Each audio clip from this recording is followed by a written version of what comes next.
De volta com o programa Ponto de Vista, o entrevistado de hoje é o vereador Elias Emanuel. Nós começamos falando um pouquinho da história, agora vamos conversar um pouquinho com o Elias vereador. Como é que foi essa transição, primeiro, de repórter de rádio, depois para repórter de TV e a transformação para vereador?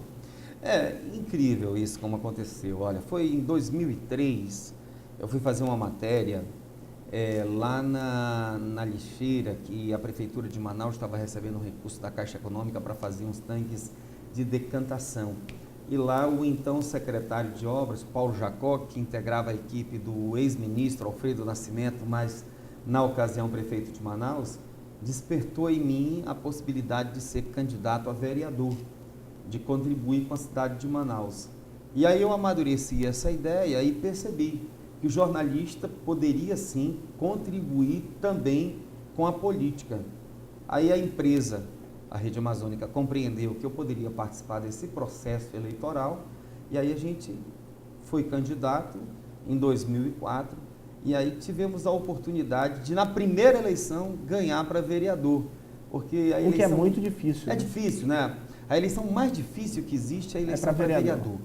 Porque ela é disputada, veja só, eu faço essa análise, eu já participei de 4 eleições, 2 para vereador e 2 para deputado estadual. E em cada uma delas é um aprendizado novo. Mas a de vereador, ela é difícil, porque a cada esquina você encontra um candidato a vereador, né? Então, cada um dos meus conhecidos conhecem pelo menos mais 5 candidatos a vereador. Então, mas é na Câmara, essencialmente, que a cidade pulsa, Rodrigo. É na Câmara que a cidade pulsa, que a cidade ferve. A Assembleia é um parlamento importantíssimo, eu compreendo, e não vou aqui dizer o contrário, porque eu já tentei 2 vezes chegar, mas eu sempre digo isso para a minha equipe, é que às vezes as coisas acontecem, na maioria das vezes elas acontecem sempre no tempo de Deus, não é no nosso tempo, né? Mas a política hoje é um exercício que me satisfaz também muito bem, assim como o jornalismo, porque eu vejo que na política a gente consegue ajudar as pessoas de maneira imediata e global. Falando um pouquinho de alguns projetos de lei seus que foram aprovados. Um projeto que eu gosto bastante é 137 de 2005, que fala sobre os provedores de acesso à internet que hospedam o combate à pedofilia. Como é que se deu a origem desse projeto?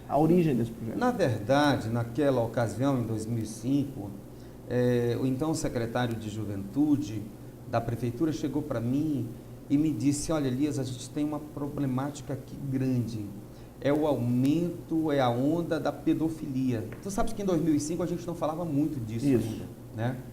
E o pedófilo, ele não tem assim, de antemão, você olhando para ele, você não consegue identificar, esse é um pedófilo, como você consegue identificar num drogado, como você consegue identificar num dependente químico do álcool.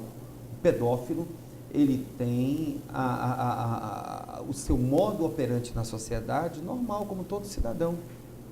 Mas ele tem essa disfunção de se usar sexualmente de crianças e hoje, lamentavelmente, a internet é a grande ferramenta. É a grande ferramenta desse distúrbio. Então, o que eu fiz? Em 2005, a gente conseguiu aprovar essa lei, entrar com esse projeto, depois transformar em lei, que obriga os provedores de internet na cidade de Manaus, a cada 6 meses, apresentarem para o Conselho de Defesa dos Direitos da Criança e do Adolescente suas páginas de todos aqueles endereços que eles hospedam, comprovando de que não há ali promoção para a pedofilia. E a gente já viu aí que a pedofilia também, ela não é um mal das classes mais baixas, ela não é um mal dos pobres, ela não é um mal de quem é preto, branco, quem é radialista, jornalista, político, não. É um mal que atinge todas as camadas da sociedade. Portanto, ela tem que ser acompanhada de forma assídua e a gente tem que olhar com uma lente de aumento muito grande em cima desse assunto. Então, essa foi uma forma que eu encontrei de tentar combater esse mal da sociedade que é a pedofilia. Uma outra lei, foi um projeto seu que foi aprovado, que eu me adequei a ele. Eu digo isso porque na minha época, quando eu era estudante, vivi numa época em que quem era canhoto tinha que aprender a escrever com a direita. Para quê? Por quê? Porque a gente pegava uma caneta como essa, eu sou canhoto, então posso falar isso, e na verdade virei ambidestro. Isso. Tinha que aprender a escrever com a direita também. Você tem um projeto de lei de 2005, inclusive, que tratava dessas carteiras de canhotos. Isso, exato, que são obrigadas, principalmente em concurso público. Exatamente. Eu digo para mim porque eu fui obrigado a escrever com uma mão, já que não existia, não existia cadeira para canhoto, era muito raro. E é uma coisa que a gente acha que de primeira impressão não é necessário, mas isso faz a diferença. Ainda bem que tem você aqui para dar esse testemunho, né? Que em concurso público haja justamente as carteiras para quem é canhoto. Não, é um problema, só sabe quem é. Não, e outra coisa, Rodrigo, tu sabes muito bem que antigamente quem era canhoto era discriminado. O próprio pai e a mãe batia para que você fosse destro. Havia até aquela coisa de que ser canhoto era alguém do mal. Então, era uma falta de informação, na verdade. Eu estou entre o bem e o mal, então, que eu escrevo com a direita e com a esquerda. Está melhor do que eu, né? Porque se eu escrevesse tão bem com a esquerda o quanto eu escrevo com a direita, eu estaria exercitando o outro lado do meu cérebro, não é isso? E aí a gente precisa realmente ter essa habilidade.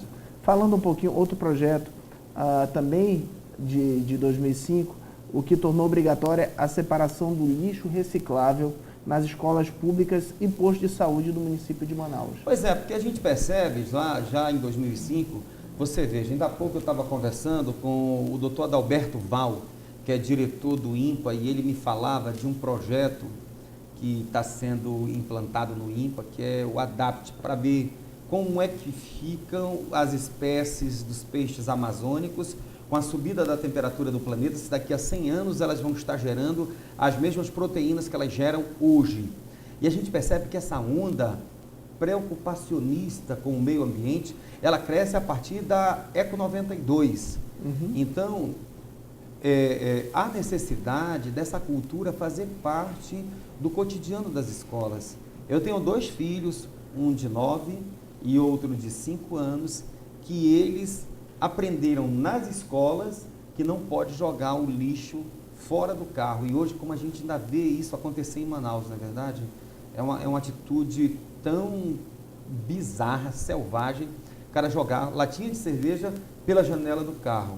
Então, eu não consigo compreender como essas pessoas na idade adulta terão outra postura, senão a partir de condutas a serem implantadas no banco de escola.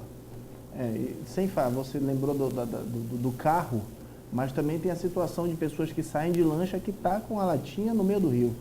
É muito comum você encontrar latinhas de cerveja no meio do rio. Eu me recordo que até bem pouco tempo atrás eu peguei uma lancha e fomos ali no Encontro das Águas para ver a situação do mirante da Embratel, onde a gente espera que seja construído ali o parque do Encontro das Águas.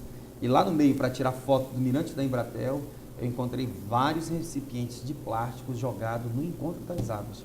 Ponto turístico e frequente para muita gente que vem de fora. Uma vergonha. Uma vergonha. Fazer só um pequeno intervalo, volto já com o programa Ponto de Vista.